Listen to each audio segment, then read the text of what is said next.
Hello students, हम कर रहे थे preamble of the constitution. Last session में हम इसके फीचर्स कर रहे थे, तो इसकी सोर्स एंड नेचर के, एंड आज भी हम प्रीम्बल के फीचर्स करेंगे जो इसके टू रिमेनिंग फीचर्स हैं।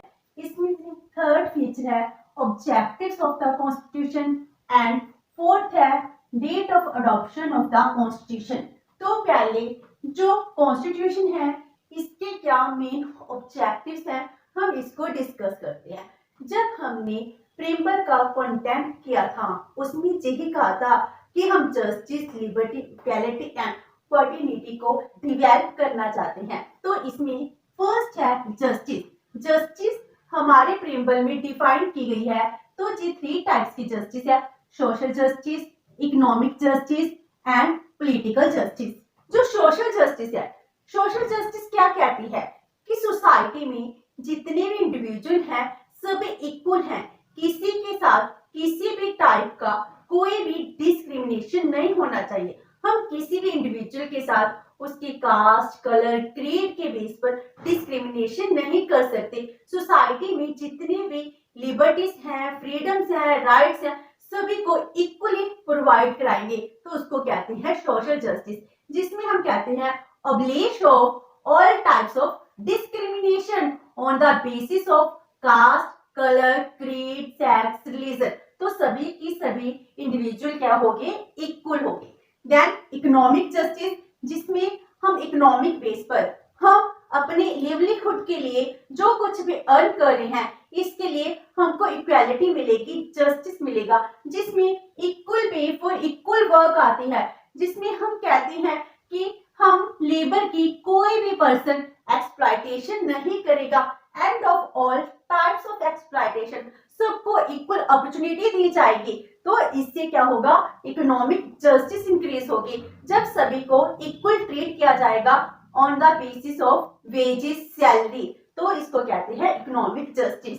एंड पॉलिटिकल जस्टिस, जो हमारा एडमिनिस्ट्रेशन रन हो रहा है, इस एडमिनिस्ट्रेशन रन करने के लिए हम अपने रिप्रेजेंटेटिव को चुनते हैं। हमारे रिप्रेजेंटेटिव कैसे होने चाहिए, वो पूरी सोसाइटी के द्वारा इलेक्ट होने चाहिए। तो सभी को वोट देने का राइट है। वो वोट देने का राइट किस बेस पर है, यूनिवर्सल अडल्ट फ्रेंचाइज। तो पॉलिटिकल जस्टिस में आता है right to vote, right to contest election, right to equality before law. तो ऐसे हमको पॉलिटिकल जस्टिस मिली है। तो जस्टिस हमको सोशल, इकोनॉमिक, पॉलिटिकल जस्टिस देता है।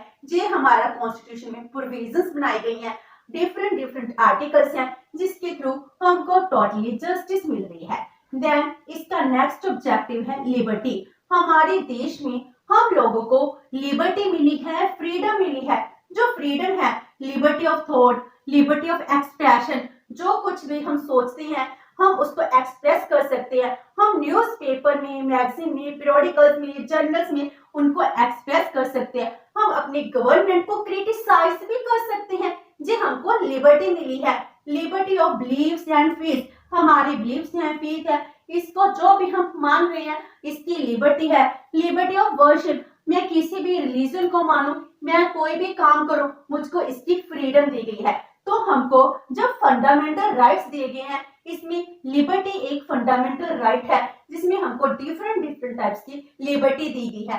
तो जो हमारे कॉन्स्टिट्यूशन की प्रीम्बल में डिफाइन किया गया है वो लिबर्टी, वो जस्टिस, इक्वालिटी इन रियलिटी हमको दी गई है। तो थर्ड वन इज इक्वालिटी।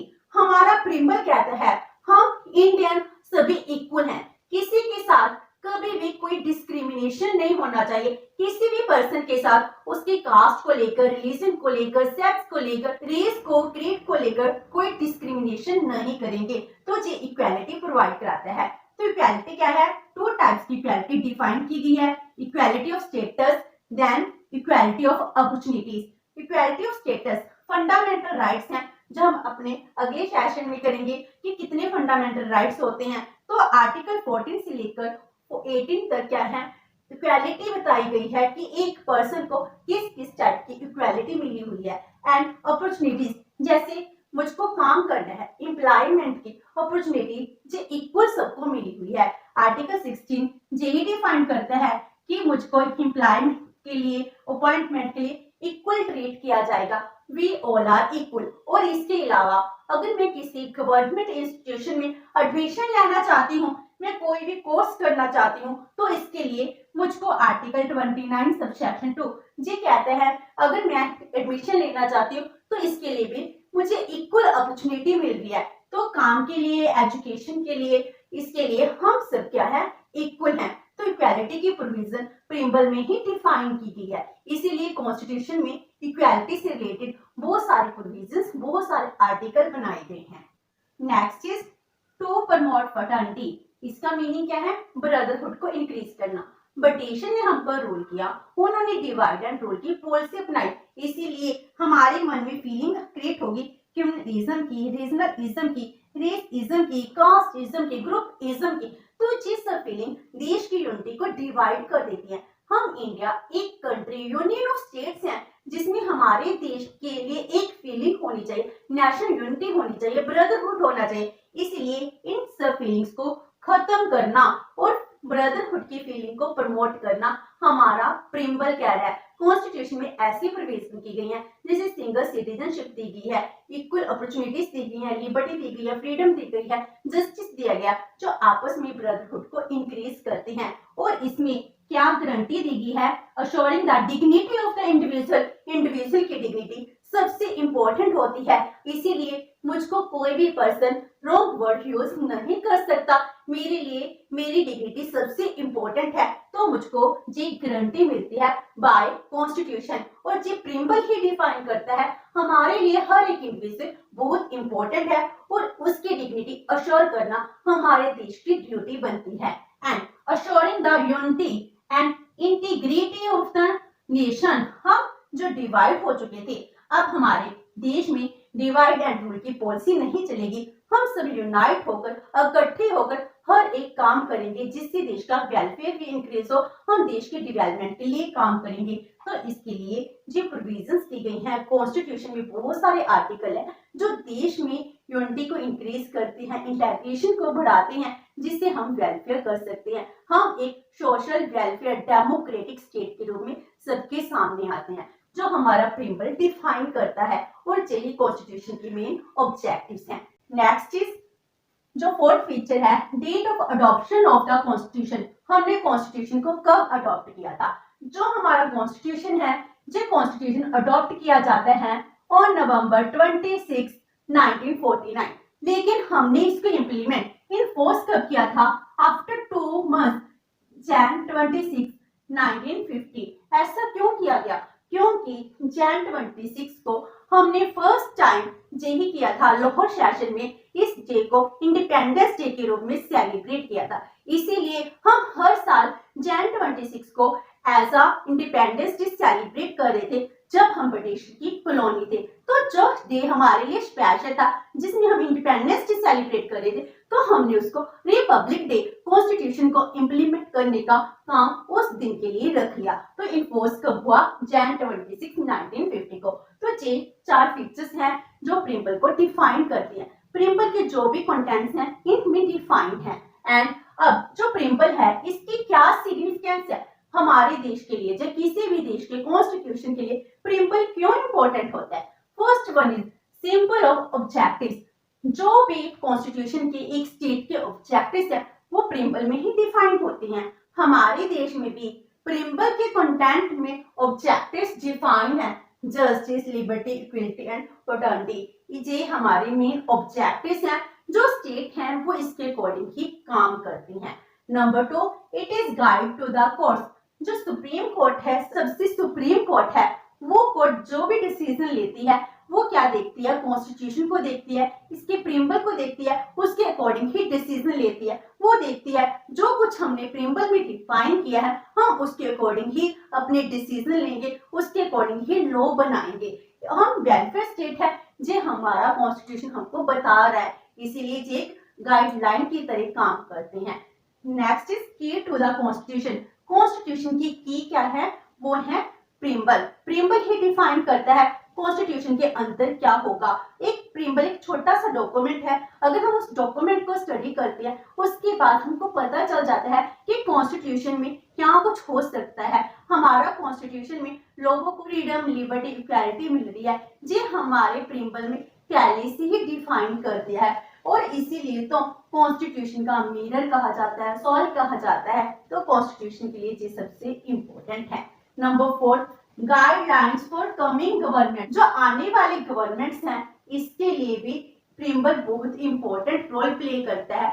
जो हमारा कॉन्स्टिट्यूशन है हमने 1950 में इसको अडॉप्ट किया था, ये सिर्फ उस टाइम को डिफाइन नहीं करता बल्कि आज के टाइम में हमारी जो नई नई सरकारें आ रही हैं उनके लिए भी गाइडलाइन का काम करता है। ये बताता है कि हमको किस तरह की पॉलिसीज बनानी है। जो सरकारें हैं वो प्रीम्बल को देखकर ही उसके अकॉर्डिंग ही अपनी नई पॉलिसीज बनाती हैं। Next is yardstick to evaluate the constitution. Constitution को इवैल्यूएट करने के लिए जो यार्डस्टिक है वो कौन है? प्रीम्बल है। अगर हम प्रीम्बल को देखते हैं, प्रीम्बल को देखने से हमको पता चल जाता है कि कॉन्स्टिट्यूशन के अंदर क्या कुछ होगा। Next is preamble is not only empty promise. Preamble ऐसा नहीं है कि इसमें सिर्फ प्रॉमिस किए गए हैं। प्रीम्बल में जो कुछ कहा गया है उसको हमने कॉन्स्टिट्यूशन में डिफरेंट आर्टिकल्स के थ्रू लोगों को वो सब कुछ प्रोवाइड कराया है। अगर लिबर्टी की बात की है तो लिबर्टी दी है, इक्वालिटी का है, इक्वालिटी दी है। जो कुछ भी हम कह रहे हैं प्रीम्बल में वो ही सब कुछ कॉन्स्टिट्यूशन के आर्टिकल के रूप में डिफाइन किया गया है। Last is place to make India secular state. तो हमने जो प्लेस ली थी कि हम इंडिया एक सेकुलर स्टेट है, हम किसी भी रिलीजन को स्टेट का रिलीजन नहीं बनाएंगे।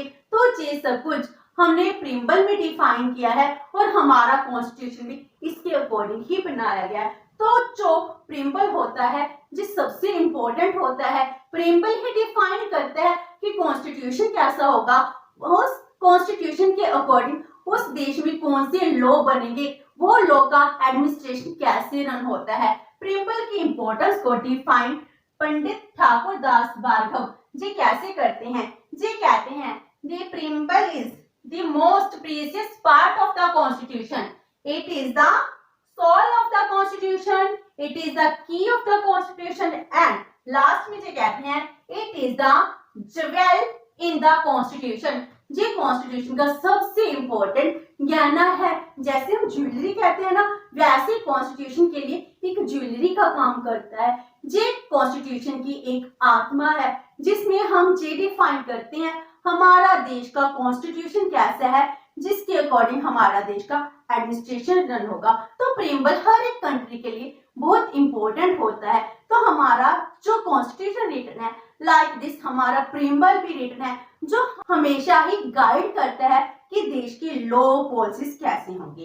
तो विद दिस हमारे प्रीम्बल का कॉन्सेप्ट कंप्लीट होता है। होप सो कि आपको ये सेशन अच्छा लगा होगा। अगर आपकी कोई क्वेरी है तो post it in the comment box and video अच्छी लगी तो please like and share with your friends. Thank you so much and have a nice day.